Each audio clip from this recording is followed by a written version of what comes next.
Okay, If I need to call me back. okay. Wait a minute. No, I got the So we'll wait for a call to order. follow-up. No, you don't have to. You have a quorum, Yes. so you can get it going and he can join in. Sweet. Yeah, 30th. Oh, that's 30? Yep. The Dan, prodigal son. Typically ever gets action.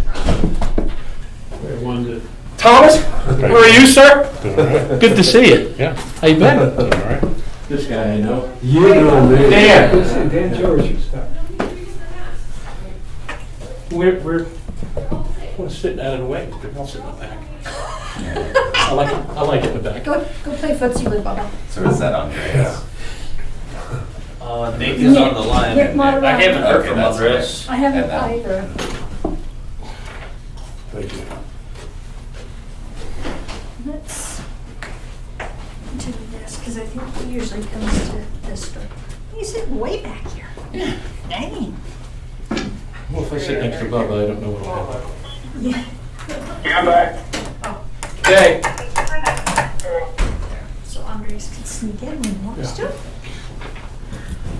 Excuse me. Sorry.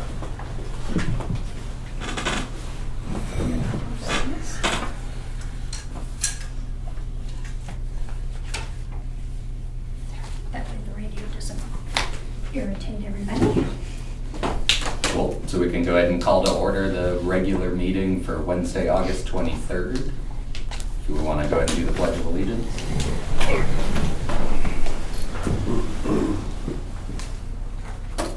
I pledge allegiance to the flag of the United States of America and to the republic for which it stands, one nation, under God, indivisible, with liberty and justice for all.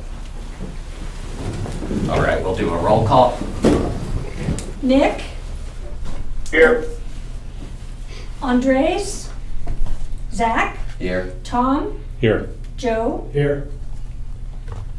Cool. We'll move on to adopt the agenda. We'll get a motion to adopt. I make a motion to adopt the agenda. We got I'll second it. take a vote. Nick. You still there, Yeah. Nick? Yes, yes, We're voting to adopt the agenda. yes, yes, I'm good. No, yes. Okay, Aye. Tom, Yes. Zach, Yeah. Joe. Yes. Okay, Any public comments? nobody registered for public comments. Gotcha. We'll move on to review the meeting minutes from July 19th's meeting.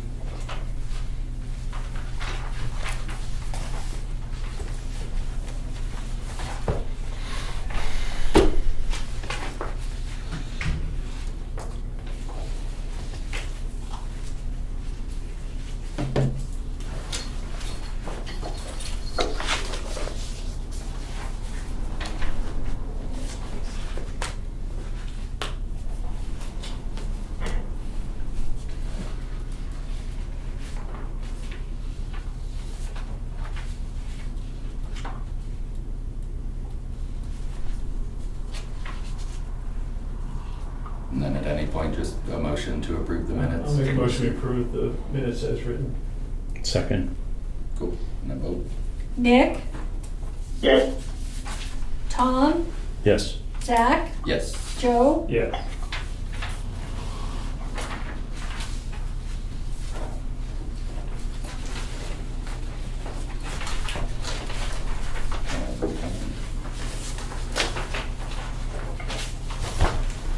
So we'll move on to the financial statement for July 2023.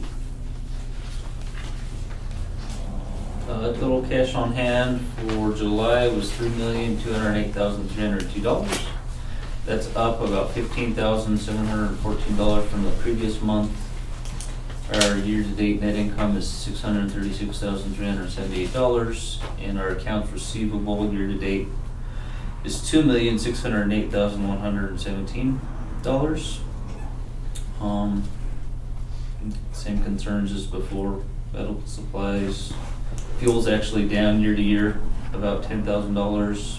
Vehicle repairs is down about $9,000 year to year, and vehicle maintenance is slightly up, but otherwise we're looking good. Sweet. So, question. Yep. As a board, I think we should have more discussion about our accounts receivable and what we can do about it, because they are extremely high. I know that you guys have addressed this, different ways, different companies in the past, but I think that should be something that this board is actively having conversations about. And is there a schedule, unless I missed it in here, of what the receivables are? Should some of this be written off? No, so we just had a meeting on yesterday, and everything is within the collection range of 0 to 90 days. And are actually 90 days and over has gone down a lot. So it's just a matter of waiting for the insurance companies to decide to pay it and us collect it. And So I can say from my little bit, I don't have that much billing experience, but I know even just from getting reports returned and having to do little edits to them, it can take up to a couple months to end up actually having a specific call, a specific document accepted.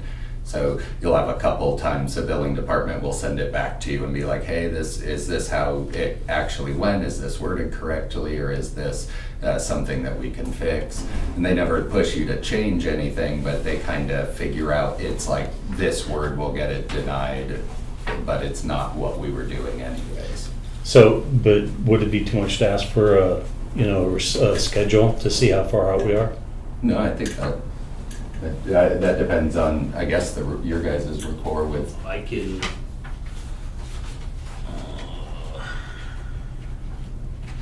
I will tell you, we've been watching it, and yesterday's report was a lot better. So there was a point where, I believe it was Medicare or Medicaid, that was not paying there was a lot that was being denied, and that has been fixed. And so those things that were out farther than 90 days are way down. I So think they went down over $70,000. Yeah, So yeah. on your next statement, that'll be a different And number. just up to this date, or yesterday, we already took in 72,000, I believe, in the, for the month of August. And that's not even all done. Just as a board member, it'd be nice to be able to see, every time that we meet, even if it's older, the schedule. Yeah, Yeah, I like that. And I think that's good news, because I was looking at when I sat down with the auditor, and we went through the 2022, the bad debt is $1.683 million. That's a big number for our intake, so it really, I was pronouncing my reasonable W there, because it was pretty staggering, so it's great to hear that you're on top of it and improving that. yeah, we're looking good. We're in a lot better shape than the previous company, so. So, question then, on the property taxes that you collect, does the county send it every month, quarterly, what? It's just as they collect it. So, So we typically get a check every month, but it depends on what they receive. Right. right, So towards the beginning or the end of the year, we might not receive anything from them because nobody's paid their taxes. Right, it's So it either depends May or on June. when people pay their taxes. Is it May or June? Usually What's that? or is it January, March, April? When are our property taxes due? April? And then June? Yeah. You split it up? Yeah. Okay. So, and the issue with uncollected taxes like Cougar Canyon, that's not really significant to us? There's a lot of property out there that they're not collecting taxes on. Well, You don't know, but that's all right. Never All mind. we get is a portion, our Right. portion of what they I'm- collect. I'm just at other So- meetings and it's discussed, so it's not relevant here, never mind. And if I could just tap into what Joe said when we went through the audit, the dollar amount for write-offs that you're gonna see in that budget is gonna shake your boots, but we're not a standard brick and mortar type business. So what we receive depends upon, so when you file a claim with your insurance company, they're gonna adjust it to their allowables. And we have to write off that money. So that's what you're gonna see in that audit with those write-offs. So it's in there, so I don't need to ask right now, okay? It's all in Yeah, there. no, it does rattle your cage. Yeah, it does, because it's just industry standard. Yeah. So- Grady was phenomenal with the amount of, they wrote off over 50% of the transports and patients that they would take. Wow. And so it's just, there is obviously a very extreme case, but that's something that, especially as a municipal service, I think you see a lot more often, because it's where private services tend to get into the weeds, is trying to make money off of it or reduce loss.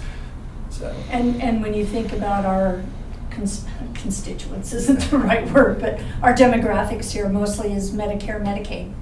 Right. So those write-offs are extensive. So this is an annual thing of writing all this off, Yes. this chunk of money. Mhm. Okay. It depends, like I said, it's the billing process and how they receive the bill, the insurance company pays Yeah. what they're gonna pay, and then there's an adjustment on what they can bill. And like Medicaid, you may have a $4,000 bill, but Medicaid says we only allow $250, that's all you get. Yeah, I think that's about what I knew it as. It was like 265 Yeah. or something Yeah, like that, as long as it. So wasn't think about like- that for Medicaid, Yeah. Medicare, all your insurance It's companies. not. So, just to keep in mind. Dan had something that might help this part of it. I think, Tom, what you're saying is exactly, that's what we noticed, and we noticed it 3 years ago, and we started talking to Mike about it. And that's what led to the eventual change of billing companies, is that company looked like they weren't working claims. Then we found out, if you look at the accounts receivable, one of them says, do not bill. And so we're questioning, why do you have money to be collected in something that's in a chart of accounts called do not bill? Because obviously you're not gonna collect that. So that's what's being resolved right now, that there's a ton of money out there. I get a feeling a lot of that is COVID cases, because we weren't allowed to bill for COVID cases. Medicare deposited $35,000, I think it was, in our account one time. We had no idea what it came from, and that was COVID money that they gave to providers. But I think a lot of that money is gonna end up getting written off just because it was untimely filed, and that's what we're going through right now. We're working with the company to go through those to make sure that the old billing company is held responsible for what we should have received out of that. But there's a ton of it that should have been, I was regularly getting write-offs, and that kind of stopped. And that's why I think it built up, the accounts receivable. But I don't think there's a ton of money out there that's collectible. I think you're looking at maybe 20% of that might be collectible, just because it goes back for 3 or 4 years. So is That are this, darkened. Aren't we paying you to do that now? I'm not the billing company. I've been in contact with I know the guy that's representing the billing company. I've known him for years, and we were trying to work out an arrangement for them to reach an agreement as to what we should be paid for those outstanding claims. And we had that call, and I don't know, I think we can discuss that. I don't think that's an open That- meeting Right. discussion. That's something Right. that will come up in executive session. Yeah, That's why Mr. Yeah. Cole is on but the call. still, you're absolutely right, and that is kind of what we're paying Dan for. He's our consultant on the quick met claims, so I don't Right. mean to interrupt your conversation. but- So that's what's going on, and we're apparently the personnel at the new company, the gentleman we were dealing with that provided the old report has moved up. And so now we're dealing with a new person, and Gabe's given him my number and told him to get a hold of me.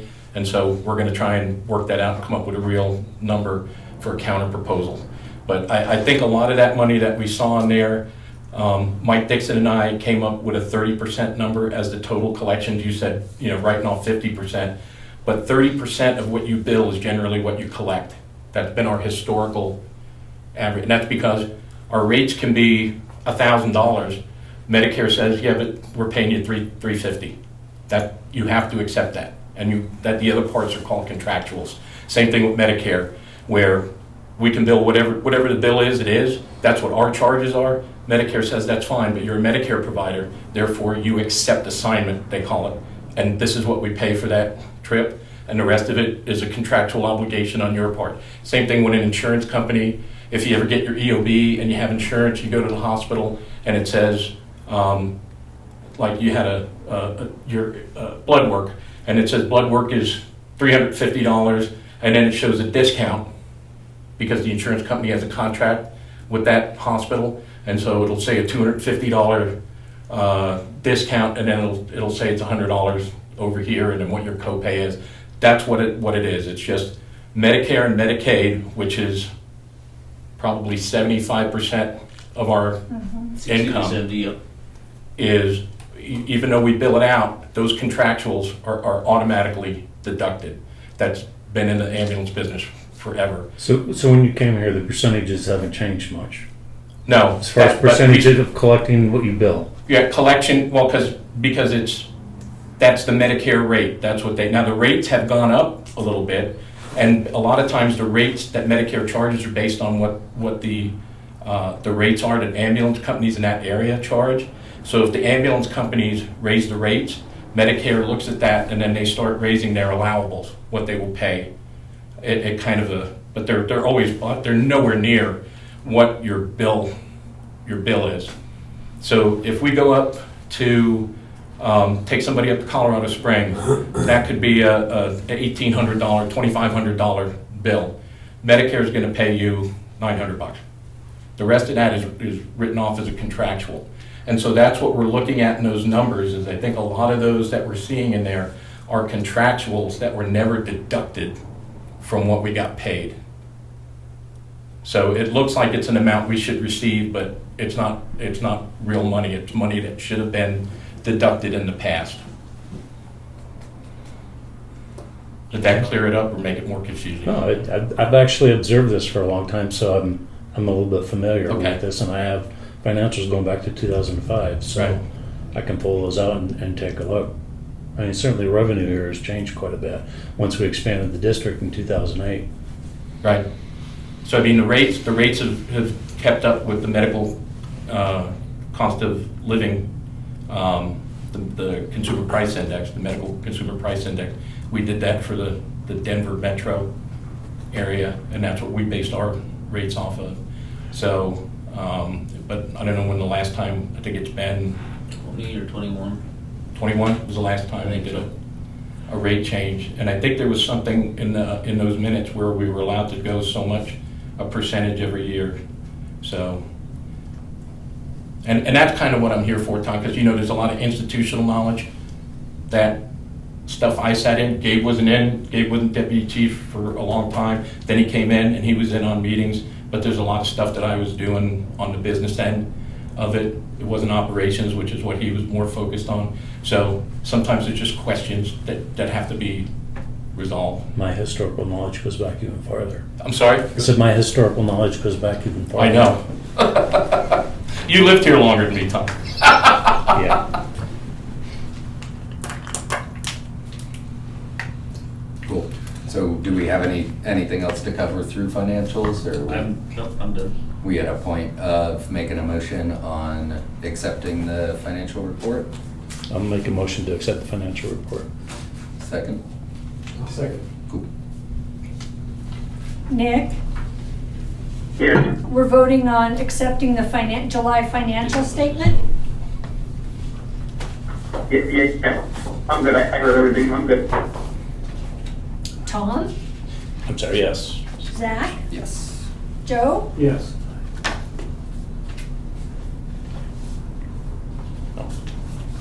Cool. So we can move on into old business, going over the Special District Association Training and Conference in September, correct? 12 through 14.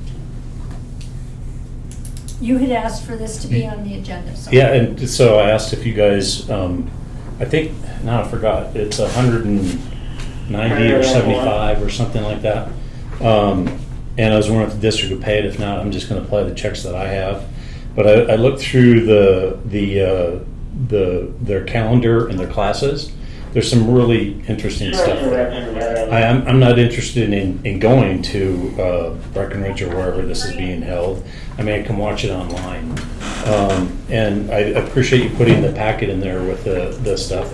I mean, I marked off a number of classes that I think, just for me personally, that I'd like to watch.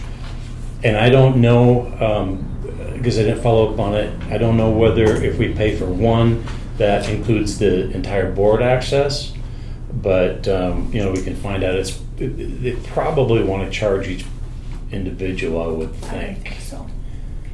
So in my recollection, it was $175. So whether you guys want to participate or whatever, I'm into continuing education, and so I'd like to do it. If you don't, it's okay. I'll cash the checks that I have here and apply it. I think it'd be a great thing to afford, just to kind of keep us all on the same page. I think it does come down to like how to make a motion on it without knowing the actual pricing of it. So I think it might be a thing to table until the next meeting and the next meeting's can't. after. It'll be after. Yeah, you It- could possibly make a motion for a dollar range, an amount Yeah, range, like not like to I'm exceed. $175 to 95% $200. It was 175. Cover it, Yeah, yeah. I didn't look it up. Well, actually, no, I have it. so we could do, Yeah. we could do a motion Not that's to like, exceed. yeah, not to exceed $200. Are we saying per person in case that's what it Yeah, is? because I'm certain it is. Yeah. It's right here. And that's the online, Right. Yeah. Yeah. That's the idea of it, not like a whole travel package, as much as that would be fun. Yeah. I think I should go. Yeah. We might need notes. Yeah.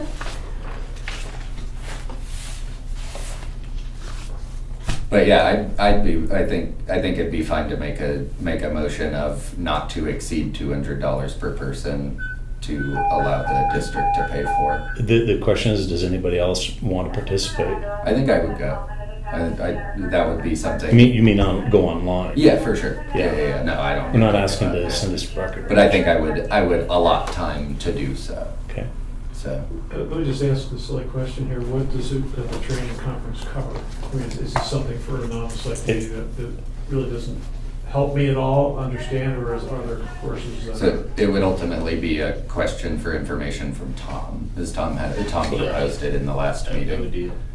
She included it with the classes that are available. I mean, I marked off I didn't see it. 4, some of them are 2. So it's in the back. Best practices in financial reporting and analytics, parliamentary procedure, and other tips for keeping, peace on the board. Cultivating district leadership.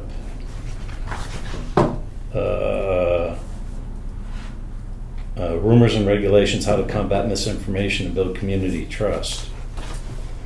And what happens in executive session stays in executive session. Those are some of the topics that Nice. that I'd like to. If I understand it correctly, because when I first talked to the lady that's president, she said I could go back and watch last year's. So I don't even think that you have to go in when the class is happening. I think if we pay for it, then you have a year to Okay. watch the class. Which, that would be even That'd be better. better for me. Yeah. yeah. So Cool. if it's per person, and Andreas isn't here, and I don't know if Nick can hear us, but it may be all five of us, or maybe 3 of us that are interested. Yeah. I'm definitely interested. I think it would probably be prudent for me to attend it virtually or however. The thing that I gave you on Bob's Rules of Order, that comes from Mr. Downs in the city. I mean, they're still evolving, and this is, you never get there where everybody just gets it. It's always you move a little bit forward, you move a little bit back. Right. And so I just think, I strive to do the best that I can, and anything that helps. So Yeah. So do we want to make a motion on not to exceed $200, the district allotting money per person to take the... I don't think I can make it since it's my This is the board initiative. members only we're talking about? Yes, correct, board members. So I'll make a motion that those who are interested in attending the Special District Association Training Conference are permitted to do so as long as the fees do not exceed $200 Per person. per person. Per person. Sorry. Okay, thank you. I think you can second. Yeah, I'll this. second it. I know I can make motions and seconds. It's just good to let other people, but we've got... Okay, so Nick, Yes. Tom, Yes. Zach, Yes. Joe, Yes. okay. I think what we could do for all of this too is when you get ready to register, hook up with me and we can just do it on the company credit card. Gotcha. So it'll be just, we don't have to worry about sending checks and delays in time. Okay, cool. What's the deadline for that, Barbara? Do you I know? have no idea. It's September Tom is 12th. the go-to guy. Yeah, September 12th is the, Is the beginning. it's on the of it. front of here. I You're coming think. up, okay. So I would think you want to September register 12th to the relatively 14th, soon. Keystone. Yeah.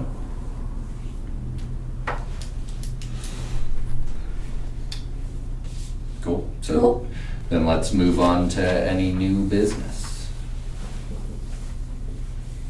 I'm good. Cool.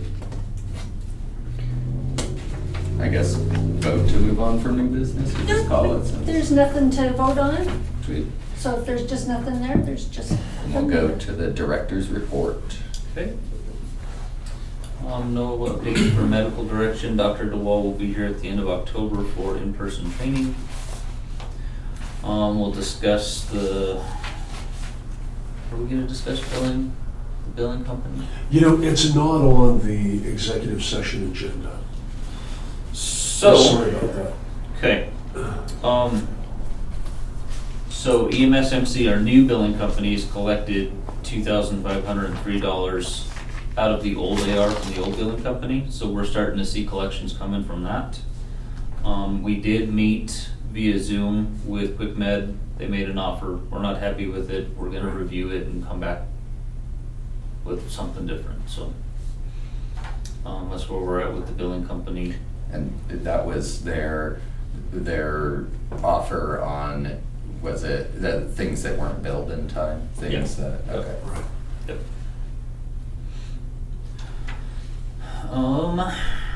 New building update. The USDA is still reviewing the contracts. Once we get that approved, and once we get basically an itemized list from the contractor, we can send that over to the Bank of the San Juans for the interim loan. Got it today, send it over. Okay. Sweet. And we put out a message to the USDA hoping for a groundbreaking the second week of September, so Oh, nice. we'll see how that goes. Cool. Remount for 1501, still no change. Chassis in Alabama, and they're waiting for us to deliver that rig December, January sometime. And then just a few little updates. Had a tabletop exercise on July 21st for communications. I thought that went fairly well. Joe participated in that. We had a search and rescue call out on July 24th. That patient or that party was found in Pueblo County with family. We had the audit exit interview on July 25th. And we also did a Head Start PR event that day. July 31st, we went up to Fountain for Nicole Cordova's swearing-in ceremony. She's fire medic up there in Fountain Fire, so. Yeah, I actually saw her, I don't know, like a week ago or Yeah. something, yeah. She was pretty excited about it, so. Yeah, for sure, that's awesome. We went and represented, and That's it really was, cool. it was cool. Sweet.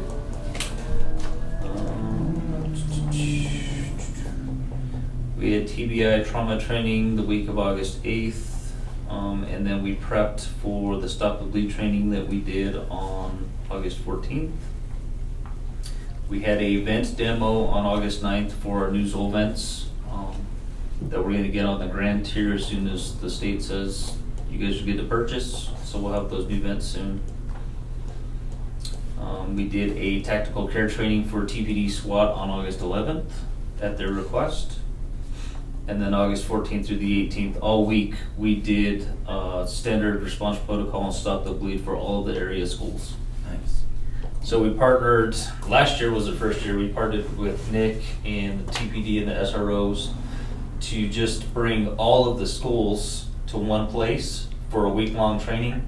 And they only have to come to one day, and they get the active shooter standard response protocol, and we do the Stop the Bleed training, and we do lecture and scenario. And we thought that was a lot easier than going to Primero and going out to Honey and going out to all these schools to do that. So this was our second year, and it was great. Went out without a hitch. And Nice. long week, but good deal. Yeah, for sure. So that's all I have. So I did have a question from last week. Okay. Have we gotten any bites on what we said, or you guys said that you put out to the part-time employees to see if anybody wanted full-time? since we're running a BLS truck and have, We're full. We did, Bubba. Yeah. Is that in your report? It is. okay, sorry about that. We'll do that. So, question. Can So, I jump in real quick if we got a second? Yep, You're on. So I got a lot of feedback from the school, the staff, the people that attended the training, and they were extremely grateful and happy, and they want to have more trainings in the future. But like I said, it's a very, very positive feedback from the 5 days we put on. Just wanted to let you guys know that. sweet. Thank you. So when Commissioner Lopez was here, he asked if you're going to come back, you're going to start doing quarterly reports again to the county? They had requested that we do, yeah, Okay, and yeah, we said that we'd go over there and do quarterly reports. okay. When would the next proposed one be? It'd be at the, at the beginning It's of the up fiscal quarter? to you guys. Yeah, probably. We could just- probably do it September. I'll catch a meeting in September and then we'll do one in December. Sweet. That's all I have. Cool. We could go ahead and move on to operations and fleet report. So we had 194 calls for service. Medic 3 had 2 calls, both with transports. EMS, Gabe and I each didn't have any calls. We did 33 interfacility transfers, 5 CT transfers, so that equates to Raton and back. Total miles for IFTs were 7,696, and our year-to-date for miles are 40,573. We did have, and Zach, you wanted to know if for some reason we don't do a transfer. We did have a transfer that we didn't take, and that was due to patient condition. And that patient was transported by a critical care team. So, Cool. Nora is at the end of this month to moving to part-time. We have hired our part-time Amanda Ashkoff to take her position, and we have already hired another part-timer full-time for Nikki's position. So we are back to full staff. The next thing on the list is Liz is just waiting for her results on her national registry. So she'll be a paramedic fairly soon. We need to make sure she's comfortable and everything on what she's, making the ALS decisions and that type of thing. And we'll put her through a small FTO program, and then she'll be up to date.